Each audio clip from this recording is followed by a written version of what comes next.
నమస్తే, మీ శివానీని. శివాని ఆంధ్ర వంటల్లో నేను చేయబోయేది ఆపాలు చేస్తున్నాను. దానికి కావలసిన పదార్థాలు చెప్తున్నాను వినండి. 2 గ్లాసులు మినపప్పు వేస్తున్నాను.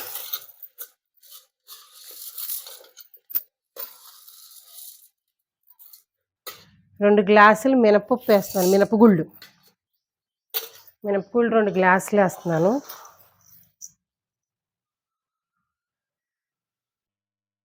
ఈ రేషన్ బియ్యం వేస్తున్నాను. ఎందుకంటే రేషన్ బియ్యం చాలా బాగుంటుందని చెప్పి వేస్తున్నాను. 1 2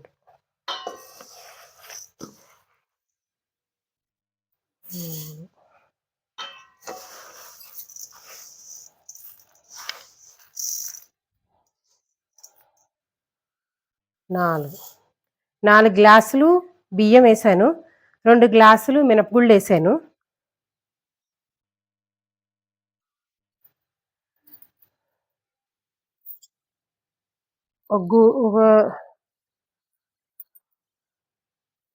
ఒకటి 2 టీ స్పూన్లు 3 టీ స్పూన్స్ ఉంటాయి ఈ పచ్చిశనగపప్పు వేసాను.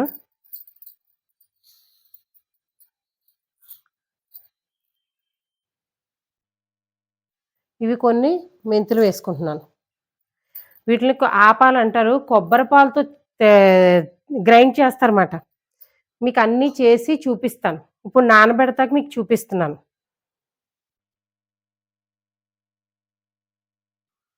ఓ 5 అవర్స్ నానబెట్టుకుంటే బాగా స్మూతీగా చాలా బాగా వస్తుంది. అందుకనే మీకు చేసి చూపిస్తాను ఈరోజు. Thank you. శివాని ఆంధ్ర వంటలో మార్నింగ్ నేను 5 గంటల సేపు నానబెట్టిన మినపప్పు, ఇది దోశలకి వేసుకున్నాను చెప్పాను కదా, ఆపంకి వేసేయి బియ్యం నానబెట్టినవి నేను గ్రైండ్ చేస్తున్నాను. దానికి కావలసిన పాలు రెడీ చేసాను. కొబ్బరి పాలు, ఆపానికి కావాల్సిన కొబ్బరి పాలు రెడీ చేసి ఇదిగో పిండాను. కొబ్బరికాయ ఇలా పిండాను, పాలు తీసాను, పాలు తీసుకొచ్చాను. ఇదిగోండి కొబ్బరి పాలు ఇలాగా పిండి తయారు చేశాను. ఇదిగోండి కొబ్బరి పాలు తయారు చేశాను. ఇది తీసుకెళ్ళి ఇప్పుడు మనం రుబ్బుకుంటాం కదా పిండి, ఆ పిప్పి ఇదిగోండి, ఆ పిప్పి ఇదిగో, ఈ పాలు రెడీ అయిపోయినాయి. వీటిని మనం మినపప్పు దోశల పిండి రుబ్బుకునేటప్పుడు వేసుకోవాలి. వేసుకుంటే ఆపంకి నీళ్లు వేయకుండా ఈ పాలతోనే రుబ్బుకోవాలి. అప్పుడు ఆపంలు మనకి చాలా బాగా వస్తాయి, సాఫ్టీగా చాలా బాగా వస్తాయి. ఇలా రుబ్బుతున్న ఇది పిండి నలుగుతుంది. ఇదేమో కొబ్బరిపాలు మనం తయారు చేసుకున్న కొబ్బరిపాలని దీంట్లో వేసుకుంటాం.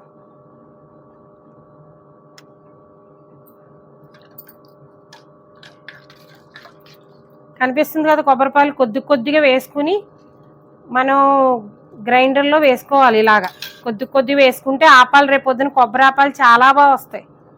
అంతే, అది అవుతూ ఉంటుంది. మనం మూత పెట్టుకోవాలి.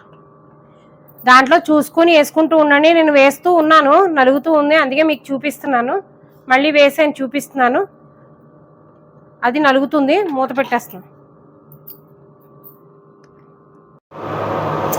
కొబ్బరిపాలతో చేసిన పిండి రెడీగా ఉంది. ఇదిగోండి ఆపం పిండి. ఆపాలు రేపు వేసి చూపిస్తాను, చూడండి. చాలా బాగుంటాయి, స్మూత్గా. దీంట్లో కొబ్బరి పచ్చడి వేసుకొని తింటే చాలా బాగుంటుంది. పిల్లలు చాలా లైక్ చేస్తారు, మీరు కూడా చాలా లైక్ చేస్తారు. నేను చేసిన పద్ధతి చెప్పాను మీకు. 5 గంటల సేపు మినపప్పు బియ్యం నానబెట్టుకోమన్నాను. శనగపప్పు మెంతులు వేసి నానబెట్టుకున్నది. ఒక 2 గ్లాసులకి మినపప్పుకి 4 గ్లాసులు బియ్యం వేసాను. వేసి దానిలో నానబెట్టిన ఈ 2 పిండిలు దీంట్లో వేసేసి, పిండిని బియ్యం వేసేసి దాంట్లో కొబ్బరిపాలు ఎలా చేసానో గ్రైండ్లో చూసారు కదా, ఆ కొబ్బరిపాలతోనే రుబ్బుకోవాలి. ఆ రుబ్బుకున్నది రేపొద్దున ఆపం వేస్తుంటే చాలా టేస్టీగా ఉంటుంది, చాలా బాగుంటుంది. Thank you watching everyone. Like చేయండి, సబ్స్క్రైబ్ చేయండి, షేర్ చేయండి, కామెంట్ చేయండి. నా ముందు వీడియోస్ కూడా చూసి నాకు ఎంకరేజ్మెంట్ చేయండి. గ్యాస్ ఆన్ చేశాను. నిన్న రుబ్బుకున్న ఆపం పిండి చూపించా కదా, కొబ్బరి పాలతో చేసిన ఆపం పిండి ఎంత స్మూతీగా ఉందో చూడండి.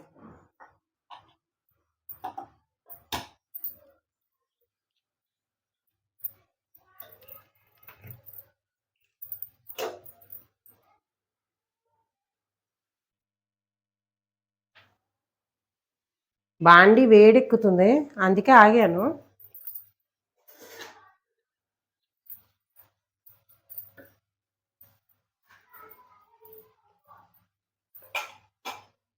బాండి వేడెక్కింది. ఇప్పుడు నేను ఆపం వేస్తున్నాను చూడండి. అంటే ఒక్క గరిటే వేయాలి. వేసి దీన్ని ఇలా తిప్పాలి. మనం ఎక్కడా స్ప్రెడ్ చేయకూడదు, అస్సలు గట్టి యూజ్ చేయకూడదు. దీన్ని ఇలా అనేసి కొద్దిగా సిమ్లో పెట్టుకొని మనం ఆయిల్ అప్లై చేసేస్తున్నాం అంతే. ఈ బాండి మూత పెట్టేస్తున్నాను.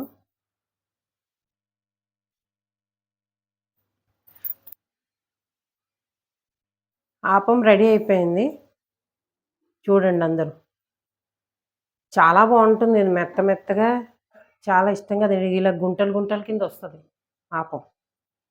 నెక్స్ట్ ఇంకొక టేస్ట్ చూపిస్తాను.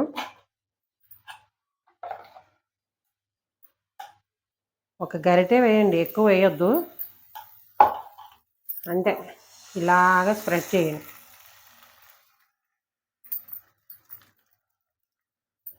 మన ఎంత దీనిలో ఆయిల్ ఎక్కువ పట్టదు, లైట్ వేసుకుంటే సరిపోతుంది.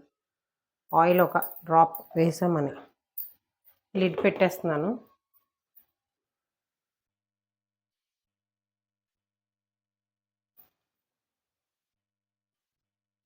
ఈ ఆపాని తిరగేయకూడదు, ఇలాగే చేసుకోవాలి. చూసారా ఇలాగా గుంటలు గుంటలు వచ్చింది. ఆపం అంటే ఇలా వస్తుంది, కొబ్బరి పాలతో చాలా స్మూత్గా ఉంటుంది. తింటే చాలా ఒకటి అనుకుంటాం 4 రకాలు తింటాం. దీన్ని 4 తినేస్తాం. దీనిలో నేను కొబ్బరి చట్నీ చేశాను, అది దీనికి కాంబినేషను. అది నేను పెడతాను చూడండి. వెంటనే అయిపోతుంది ఆపం. ఇంకా కొద్దిగా సేపు ఆగండి, చూద్దరు కానీ.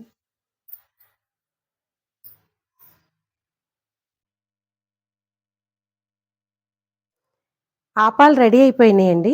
ఇవి కొబ్బరి చట్నీ చేశాను. ఈ కొబ్బరి చట్నీది నేను వీడియో పెట్టాను చూడండి. మీరు ఫ్రెండ్స్కి షేర్ చేయండి. ఎంతమందికి షేర్ చేస్తే నాకు అంత కామెంట్ చేయండి. నేను ఇంకా చాలా వెరైటీలు పెడతాను. ఆపాలు చాలా బాగుంటాయి. టేస్ట్ చేయండి, లైక్ చేయండి, సబ్స్క్రైబ్ చేయండి, కామెంట్ చేయండి, బెల్ ఐకాన్ కొట్టండి.